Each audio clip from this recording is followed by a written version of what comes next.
Hello, welcome to Jigyasu's online demo class for verbal ability. When I say verbal ability, that means English as a language is under focus. Now, there are millions and millions of languages across the globe. What separates English from hosts of other languages? The answer is its universal acceptance. It's universal acceptance as a means of communication. So when I talk of verbal ability,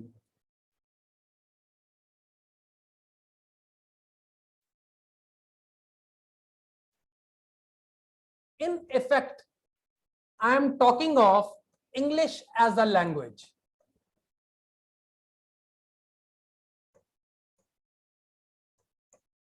Now coming to English as a language, what options does English as a language offers as far as an individual's career progression is concerned?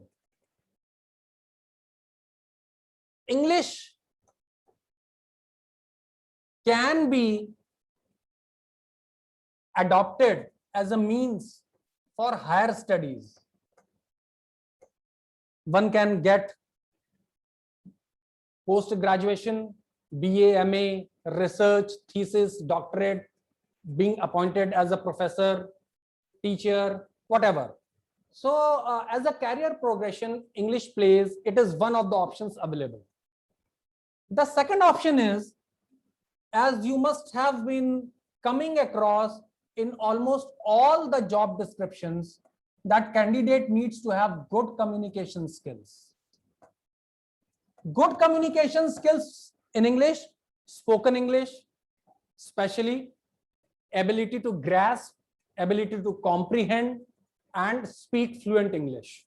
That is a necessary component of every career option these days, in every field, whether you are into a private sector or a government or whatever, even business, anything. It is a must and necessary condition for each and every candidate.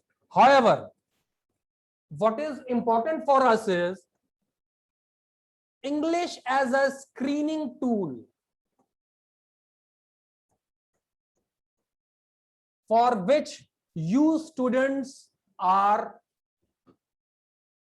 expected to come up trumps as far as verbal ability goes.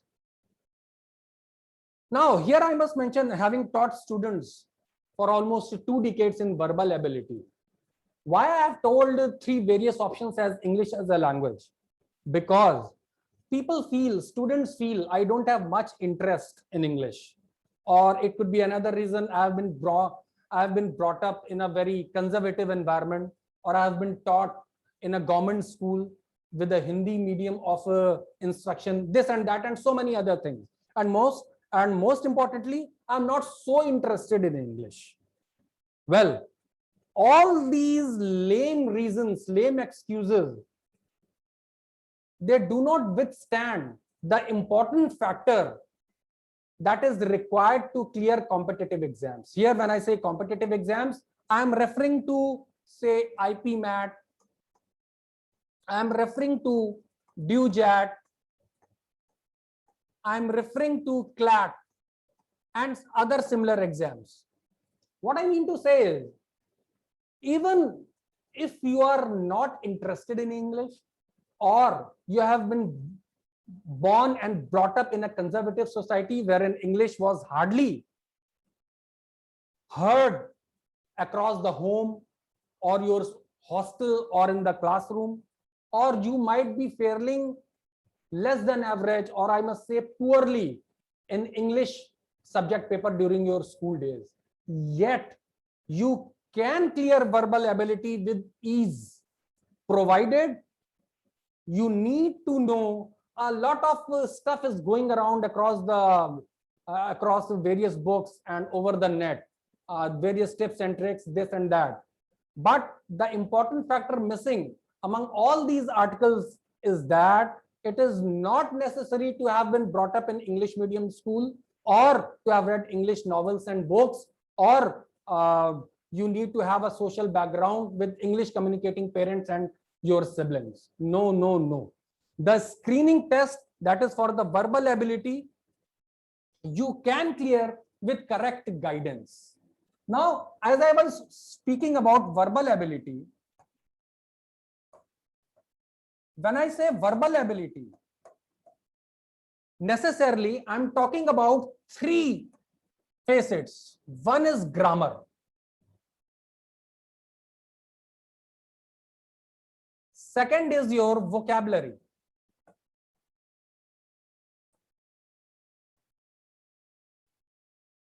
And third is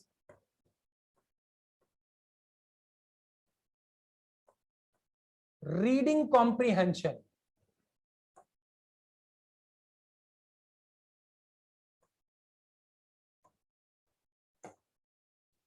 These are the three verticals on which your proficiency in English as a language will be tested in these competitive exams. Grammar includes usage as well. Now, starting with grammar, lot of stress and focus has been given on grammar even during your school days. Even our ex-Prime Minister, Mr. Jawaharlal Nehru, he used to be among the top 5 English-speaking persons across the globe. But anyways, grammar is one facet of verbal ability wherein more or less the students get bored. This is a very important point that needs to be highlighted. And we have detected these problems after several years of teaching. And that is why Jigyasu has improvised. Jigyasu has brought innovative methods of teaching, especially grammar. Why?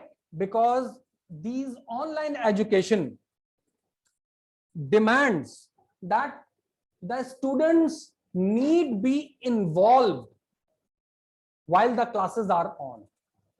Having myself been teaching online classes for a number of years, I have observed students that while the classes are on, students treat themselves as sitting in a multiplex. The movie is running, they don't need to do anything at all. And once you are out of the movie, then you can publish your reviews in whatever way you like. The film was good, the film was not good, the music was good, the music was not good, the hero was good, the screenplay was this and that, all kinds of comments are passed. The major drawback with online education for verbal ability is that the students don't get involved. They merely watch. And as I said, grammar is boring.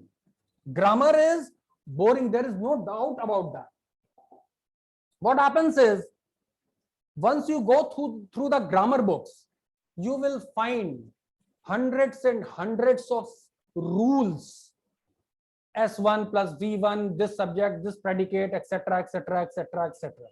Now, all these rules, they are not scientific in nature. It is a human tendency to put in our subconscious brain anything that is scientific, that is factual. It has got numerals. It is a universally acknowledged fact. But English is not here.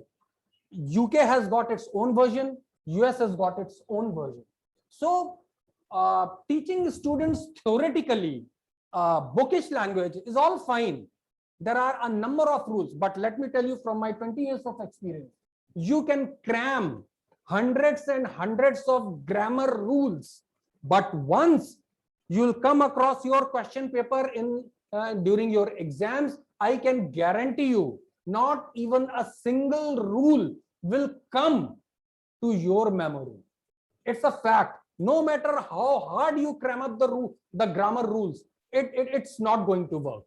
Exceptions here and there, out of millions, the people for whom this trick of cramming works up, they can be counted on the fingertips. So Jigyasu has devised a way that for every session, for every academic verbal ability section, at the start of the session, the students are given a class sheet, just like this one, right in front of you. This class sheet will have a number of around 5, depending upon the topic, a number of examples in it, and the students will be given this class sheet to give their responses in every session of verbal ability. It will hardly take a couple of minutes. Your responses are recorded in the chat box, because ultimately English is not something that you are coming across for the first time in your career. All through your school life you have studied English, isn't it? Based upon your learning during your school days, you can give your responses, and the responses will be recorded in our database. Now what happens is, it increases the anxiety, the interest, the anxiousness of the students to know if whatever they have learned, whatever they know, out of 10 questions, how many of them they have corrected. But here the idea is not to give marks or to judge you students. The idea behind here is, all these sentences are unique in the sense they are referring to a certain convention, certain rules, which you need to understand, not cram. So supposingly, if I take this example, there is the cup and spoon on the kitchen shelf. There are a cup and spoon on the kitchen shelf. Now the basic rule that we have studied is that a singular subject requires a singular verb, and a plural subject requires a plural verb. Now we know this much. Now based upon this, it looks like cup and spoon, these are two articles, these are two different objects. So there needs to be, it seems, while we speak, it doesn't look nice, but the fact is it is a correct sentence, because cup and spoon, there is we also need to understand the presence of an article. The number of article is a cup and spoon. That means once these cup and spoon are joined by and are preceded only by a single article, that means this object becomes one object. So a single subject will need only a singular verb. So this is correct. Now there are a cup and spoon on the kitchen shelf. Here the two objects, cup and spoon, have been joined by and. So 1 plus 1 becomes plural. So a plural object will always have a plural verb. There are a cup and spoon on the kitchen shelf. So both these sentences are correct. So once through these class sheets, the grammar is taught, it increases the participation level of the students, it increases the interest level of the students, and instead of cramming n number of rules given in the books and over the web, which further leads to complexity, because there are hardly any rules in the grammar, which it doesn't have any exceptions. So it is very, very difficult. And moreover, these rules are not scientific in nature. They are merely conventions that we follow. So it is very difficult to remember the conventions. And that is why it often leads to boredom among the students. They like to skip English classes. They are not too serious about verbal ability section. Why? Because it leads to boredom. So Jigyasu, through their innovation, through improvisation, and through their perseverance, we have devised these class sheets which contains specific examples which will help you understand grammar better. And most importantly, it is going to retain in your memory, in your subconscious mind. You will retain more once you are involved, once you have given your responses, and once all the grammar is being taught through specific examples pertaining to each and every topic. So it is our endeavor, and so far we have been quite successful in creating the awareness level and the increasing the awareness level and increasing the interest among our students. So the grammar, generally the grammar is at the forefront whenever we talk of English or verbal ability as a language. But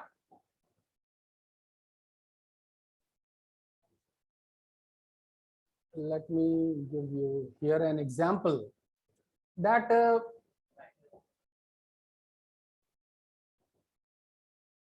another important section that I am referring to here is your vocabulary. Flipping through the pages of the books, going through various tips and tricks, consulting experts, teachers, watching YouTube channels, it's all available across the net. But at times, too much information leads to getting misdirected. If you ask anyone, how do, these days a lot of coaching institutes are being run, speaking English classes, improve your communication skills, enhance your vocabulary, this and that. So there is no dearth of material over the web, books, and your peers. This is what I was discussing at the beginning of the session. People think that we need to have an extremely high ranked vocabulary. We need to study, and it's not a one-year job. I understand this. An enhanced vocabulary leads you to crack verbal ability easily. But the question is, how do we improve our vocabulary? How do we improve our vocabulary? That is $1 million question that is often being asked. And if you just Google search and watch through the YouTube channel, these are some of the methods that would be subscribed to enhance your vocabulary. The reader would be classified into n number of types. Poor reader, average poor reader is one who reads about this. Average reader is one who reads about this. Excellent reader is one who reads about this and a lot of other stuff. My idea is very, very simple. If you wish to crack verbal ability for various competitive exams, you need to inculcate reading habit. You need to inculcate reading habit. Now, the question is, if you are going to read, what will you read? Because in these competitive exams, nothing comes from Bollywood news or cricket news or politics news, which we all are interested. We always tend to read anything related to Bollywood, sports, politics, election, these kind of things. But remember, whatever you will get out of these masala items through web or books or newspapers or magazine, whatever, it is not going to help build your vocabulary. The second important part is the vocabulary cannot be built overnight. One thing, you have time at premium. You have just a year to prepare for these competitive exams. How do we go about it? I have a very simple prescription for it. Just read legal and scientific articles only, from wherever you can lay your hands on. All kinds of scientific articles and all kinds of legal articles. Watch out for the words you do not know.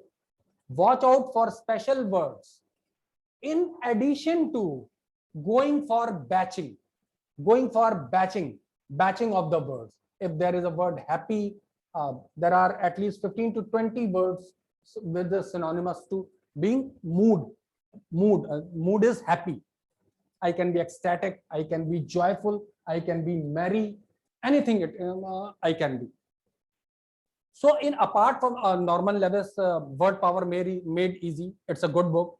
So read it, but the thing that is going to do the trick as far as vocabulary is concerned, because in a vocabulary learning and improving your vocabulary is a never ending process. Even my vocabulary is not perfect.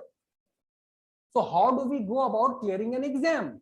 We go about clearing an exam by grouping the words.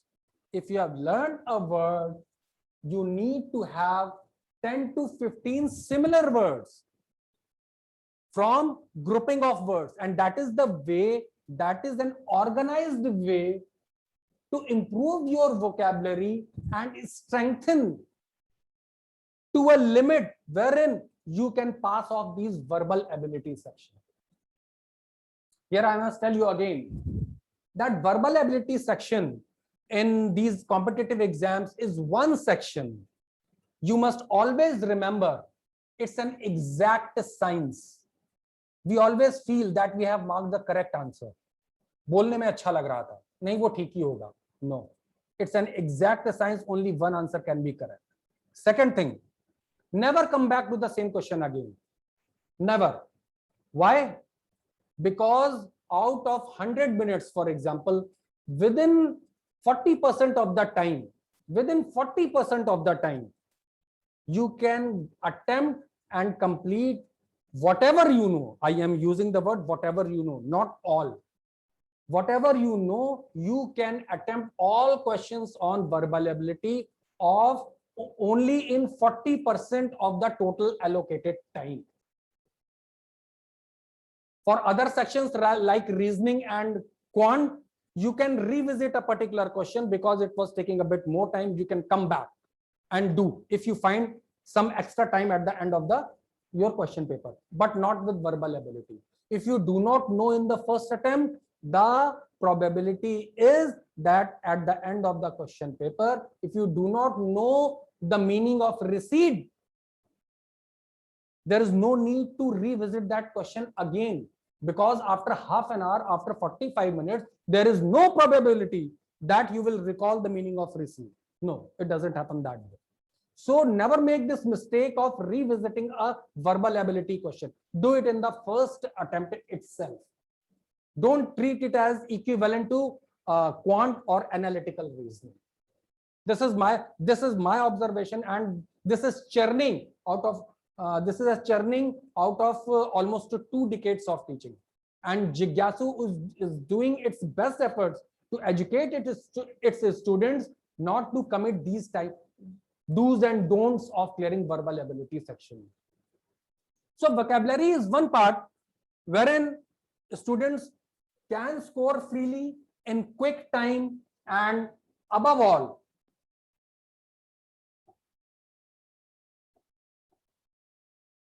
with precision making. Another important concept that is often encountered in your verbal ability is your reading comprehension. Now, as far as unseen passages are concerned, you might be coming across it from your primary school days. There was a king, there was a queen, there was a court, there was a forest, and all kinds of folklores. Straight, there were 2 friends, Ram and Sham, this and that. There was a monkey, there was a cat. They quarreled among themselves, and based upon a certain passage, there were straightforward questions that you were supposed to answer them. Why reading comprehension? Why not the name unseen passages? Why? Have you ever wondered? Because there are 2 components, reading and comprehension. Now here I must tell you, reading comprehension here I must tell you,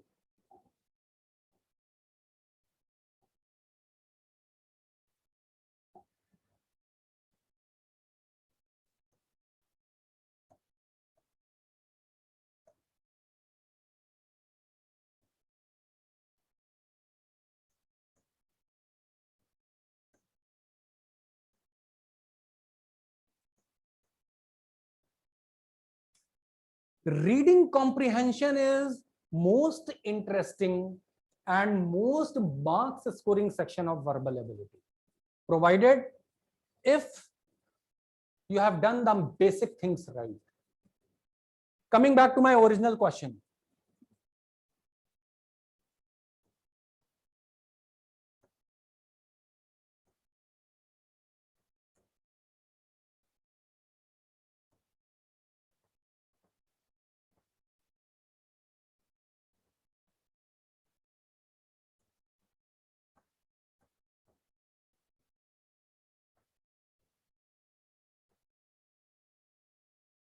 These are the components of reading comprehension. Coming back to my original point, why it is called as reading comprehension and not unseen passage. The unseen passage, as I told you, it was straightforward.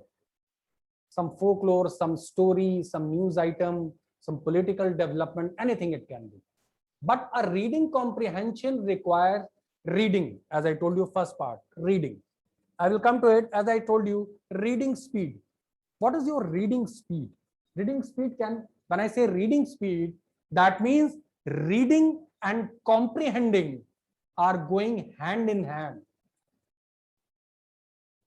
It doesn't mean that I'm reading very fast, but I'm not understanding anything.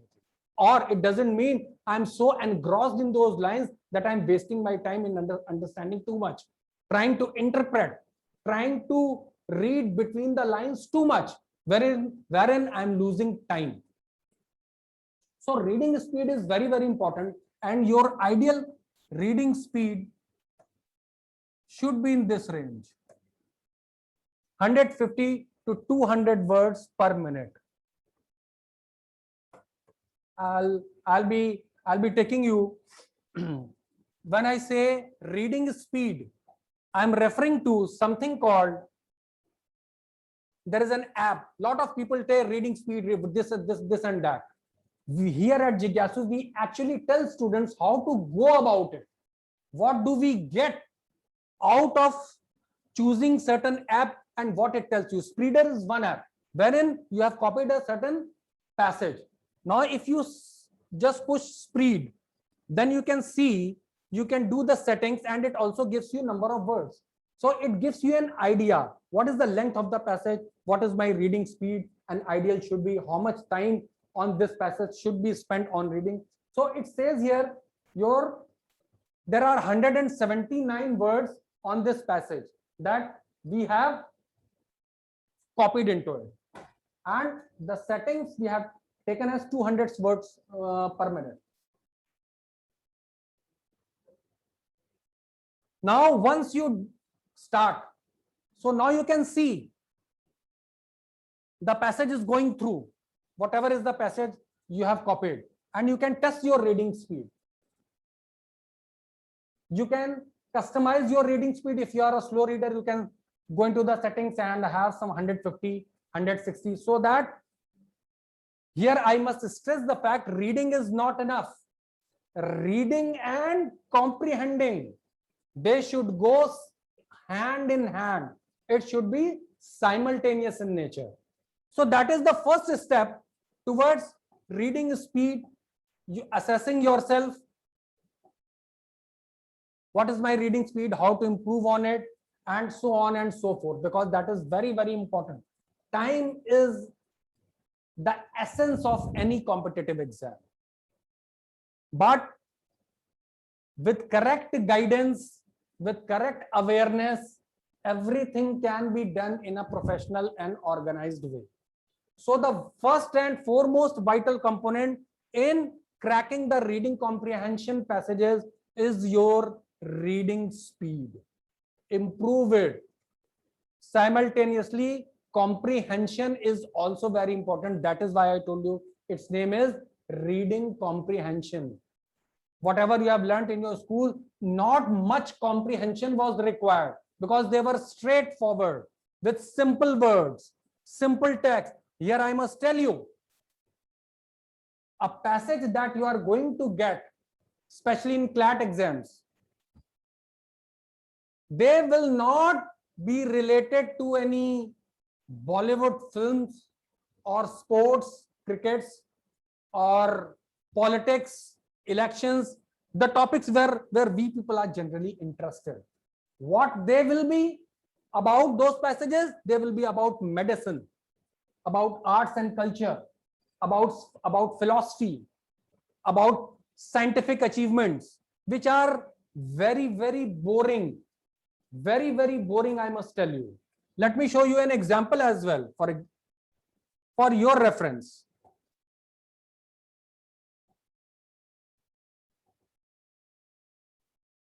I've shown you, this is an unseen passage that you might have encountered during your school days. Here comes another passage, a reading comprehension straight out of a competitive exam. Just go through it in a nutshell. Even reading it, you will find it difficult. Why? Because I told you, these passages are generally from the field of arts and culture, from music, from natural vegetation, from scientific discovery, astronomy, philosophy, medical science.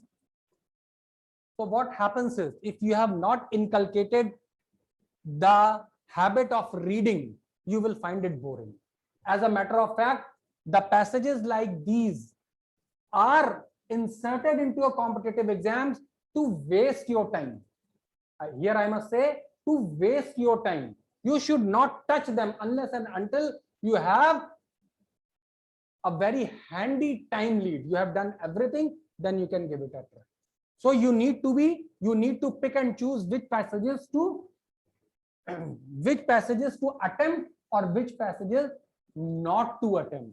Here at Jigyasu, we always provide a number of examples to sharpen the skills of students to pick and choose which one to attempt and which are not to be attempted at all. It's not that a person who gets selected, he has attempted 100% of the questions. That the details we do share, we do come across these details. These are the tips and tricks that we have developed over a long period of time. Coming back to our various verticals of reading comprehension. Second one is vocabulary. You're skimming. What do we mean by skimming? You must have read the word skimmed milk. What does it mean? Skimmed means, just like in milk, we skim the milk. So some centrifugal force is applied and the milk is rotated inside a vessel. So what happens? The creamy part forms the upper layer and the milk without cream is at the bottom. So the cream is at the top. That is how the phrase skimming was developed. We do skimming in the reading comprehension passages as well. How? We read just one starting line of every paragraph and questions. It will give you an idea what kind of passage is this. It will give you an idea what this is talking about merely by reading one line of every passage and the questions that follows from the comprehension. That is what I was referring to as pick and choose. By skimming the passage will hardly take you 1.5 minutes, but you will come to know this passage is designed to waste my time. You will come to know, yes, I need to attempt this passage. And how? Once you start attempting that passage, you already have a brief outline of the passage. Because it's a fact, whenever a passage, whoever is the author, he first designs the skeleton of the passage and then he supports his central theme, the central idea with his supporting reasons and other analytical facts, whatever his style of writing, etc. But first a skeleton is created. So skimming leads to the creation of skeleton of the passage about the kind of questions that are being asked. Third and last component, as I told you, vocabulary. Vocabulary is something. I'll give you an example. Supposing you are at the final say 5 minutes of the question paper and there is a passage you haven't attempted, but there are 2 vocabulary questions you have seen through skimming.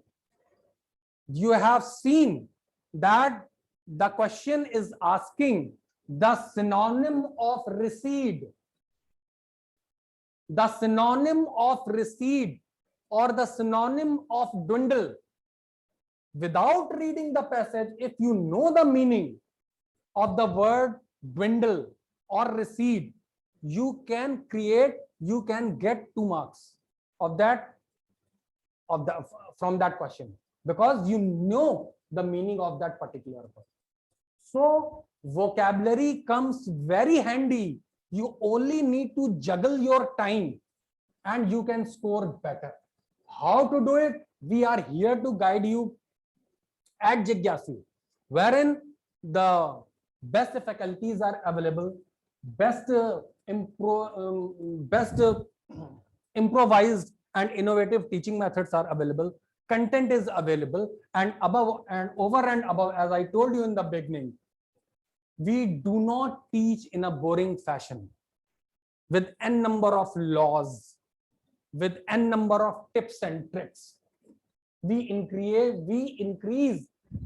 uplift the awareness and interest level of the students, where they themselves get involved.